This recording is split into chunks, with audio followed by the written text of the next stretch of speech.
Hi guys, my name is Lala. Welcome back to this YouTube channel. Today we'll be learning how to make a DANSHIKI dress.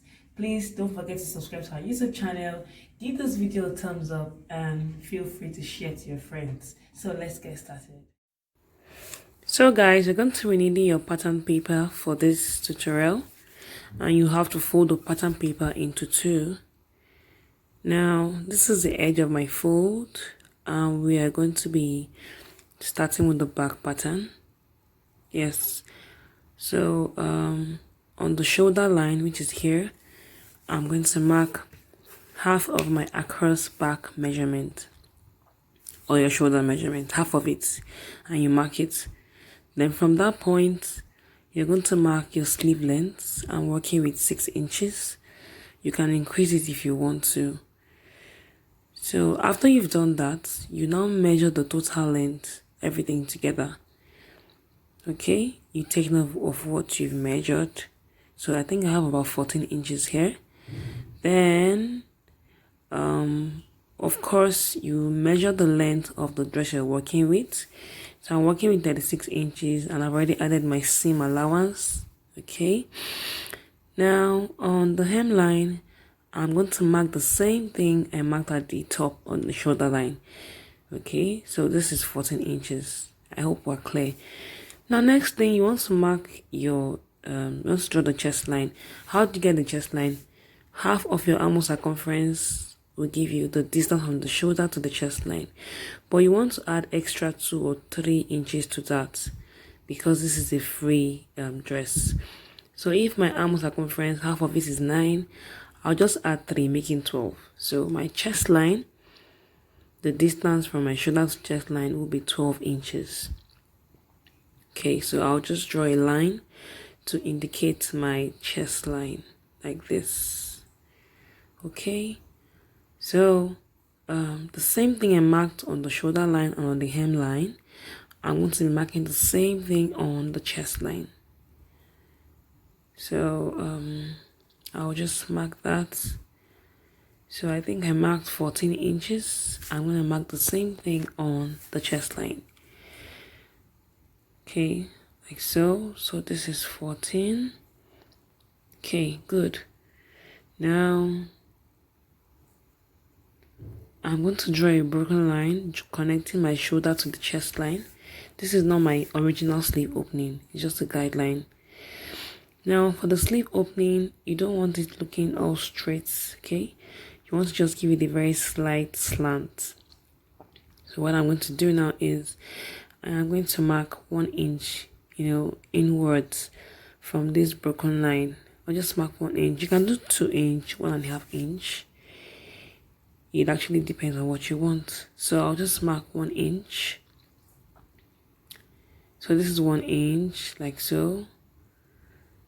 Then on the hemline, instead of going in by 1 inch, you're just going by 2 inches here. Okay. So now I am going to create like a slight curve there to demarcate the end of my sleeve and the beginning of the dress itself. So let me just draw my sleeve opening. So this is now my sleeve opening. My sleeve opening is now slanted and not straight. Okay, as you can see now, I'm trying to make the line more visible. My marker is not very clear. I'm trying to make it more visible.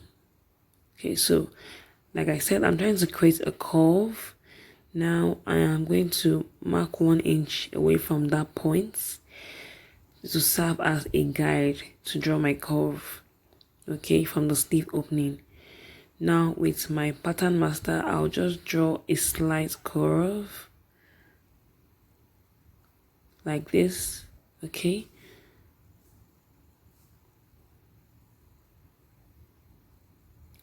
Now I'm going to use my ruler to try and connect that curve to the hemline.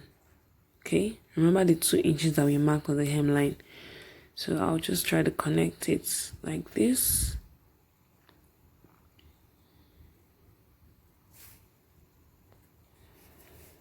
Now I'll try to blend up the curve there. the curve that is linking to the sleeve opening. I'll try to blend it up a little, like so. Good. So we're done. Okay. Now let me just mention a little thing on the hemline. Make sure that the distance from here to this point must be more than your hip circumference measurement. Okay, at least it should be 1 or 2 inches more than quarter of your hip circumference. It's very important because this dress is not fitted, it's a free dress. Okay, so you must cross-check that before you start cutting out. It's very important. Now we're going to go to the neckline. Yeah, I think we're done with what we're supposed to do on the bodies. Just a neckline now. So for the neckline, the neck width on the average is 3 inches. If you're a small size, you can do 2.5. If you're a big size, you can do more than 3. But the average is 3 inches. So I'll just mark my neck width from the edge of the fold. I'll mark 3 inches like so. Okay. Then our shoulder slants come down by 1 inch from the shoulder line like this. And then I'll use my ruler to create the shoulder slants.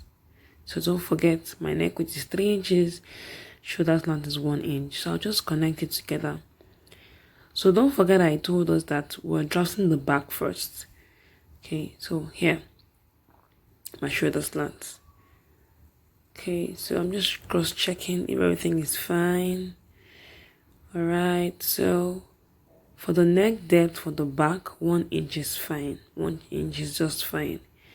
Like that. Then I'll use my pattern master, the curved edge, to create the neckline for the back. Like this. Okay, so this is my neckline.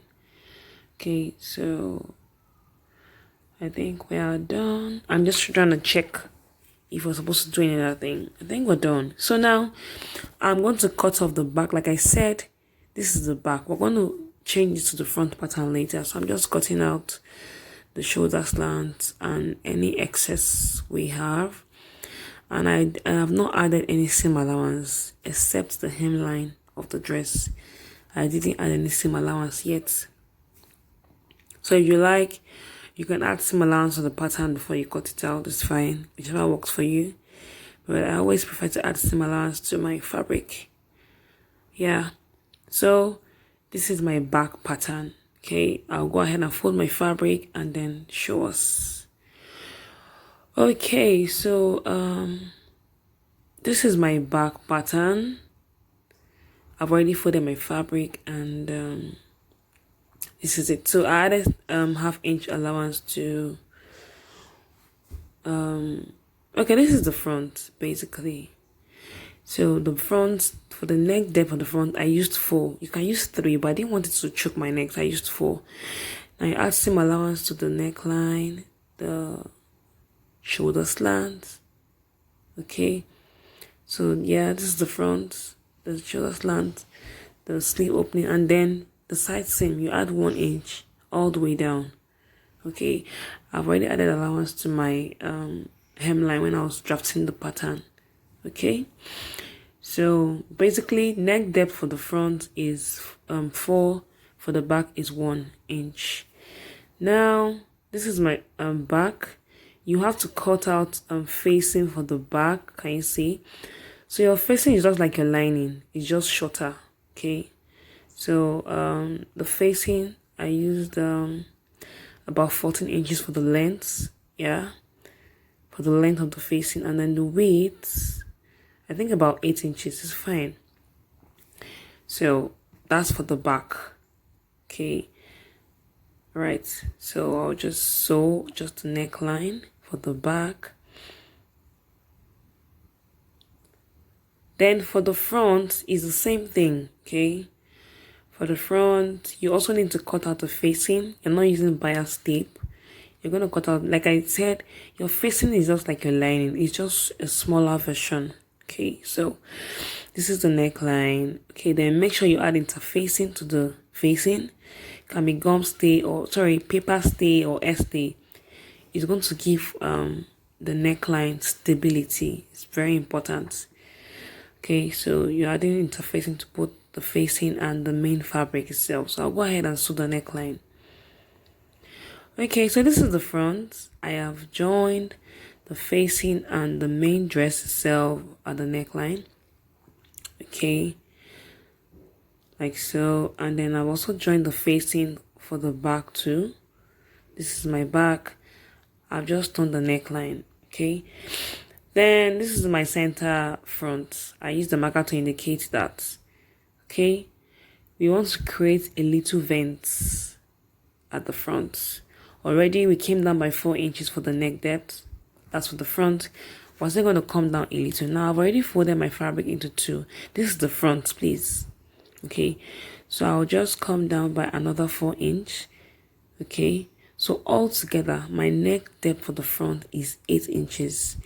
Okay, so you can do more than this, you can reduce yours, depends. So I just come in by ½ inch on the center front like this and create a sort of slant towards the in the mark here. I'm using marker so that I can see what I'm doing. Then I'll open up on like this and then create the other slant on the other side like this. Can you see? Because the slant is on both sides, like this, just ½ inches. So it's in form of a v neckline. So I'll go ahead, okay, and sew. So I've sewn around the v-neck like this and like that. So I'm going to create an opening, okay, at the center front. So make sure you clip very close to the edge of the V, or else when you flip over the facing, it will not lie flat. So make sure you clip it very well, but don't cut out the seam, please. Then just click around the neckline, the curves, so that when you're ironing, the neckline will lie very flat. But the interfacing is very important. If you don't put stay on the neckline and on the facing, it's going to be falling. It won't have stability. It's very important. So I'll go ahead now and flip over to the right side. Yeah, so this is how the neckline looks like. Okay, so compared to the picture, my own neckline is a bit lower because I used 4. But if you want your own to be higher, you can use 3 inches. I mean, for the neck depth for the front, the original neck depth before I added the 4 inches. Now, I want to place front and back together at the shoulder, right side facing right side, like this. And go ahead and sew with ½ inch on both sides of the shoulder. It's that simple. So let me do that. Okay, so I've joined the front and back together at the shoulder. Can you see the joining? Yeah. Next thing now, we're going to be placing our pockets. So for my pockets, okay, the length, I think I used about say 9 inches. Yeah, I used about 9 for the length of the pocket, and the width I used 8 inches. Meanwhile, you'd have ironed all the seam allowances inward. Can you see the seam allowance? Yeah. Then for the top part, you just fold in 1 inch twice. So the length is about I think 9, yeah, and the width about I think 7 or 8. Make sure it's wide enough for your hand to go in through. So there's no fixed measurement for the pockets. Then I'm going to place it around my waistline, which is about 16 inches from my shoulder. So I'll just place it like so. Make sure it's not close to the seam, too close to the seam line. You know your seam allowance is 1 inch, okay? So you just move it towards the center front a little bit. Okay, then you want to use your office pins to pin it down like so, so that when you're stitching the pocket down, you know, it won't shift. Okay, so now I have other pieces here. Now from the picture we're trying to depict, there are 3 pockets, but I just want 1 pocket. The other ones will be closed for my own dress. Okay, so I'm using 8 by 8 inches here, and make sure you iron the seam allowance, which is half inches round like so. And I decided to use a plain color, you know, just to give it a good contrast. So I'll just place it like this. For the pocket placement, you can just use your discretion. You don't have to do exactly what is here. And I have another one too. Okay, so the white and green fabric and the red fabric are of the same size, but the pocket is slightly bigger. Okay, so just check the arrangement. Mine is just a few inches away from the center front. Okay, so I'll sew this all the way down like so. And this, I'm going to close it completely. I told us I want just one pocket to be opened, so I'm closing it completely. Same thing for the third one, I'm closing it completely. Yeah, but you can try to open all pockets for your own. Okay guys, so this is it. So this is one pocket. The other two, I closed them. That's my choice. Now I cut out a very long stripe. What I did was I measured the sleeve opening round. I have about 21 inches there. Okay, so I cut out a stripe twice that length. That's about 42. I'm going to be creating just very tiny pleats. It's not very visible. Okay, so I'll just sew this round the sleeve opening and create tiny pleats, just very tiny. You don't have to use the whole length, you know, just tiny pleat round. So I'll go ahead and do that. Yeah, so this is it. Okay, the pleats are not very visible. Okay, now I'll go ahead and, you know, join the front and back together at the sides. I'll start from the tip of my sleeve opening, 1 inch seam allowance from here all the way down. Same thing on the other side. It's so easy to make. Okay guys, so this is it. I have joined the sides together. Now I've pressed this and I've also sewn the hem of the dress, and this is the final outcome. So lovely. So I hope we've learned a lot from this tutorial. Thank you so much for watching. Bye.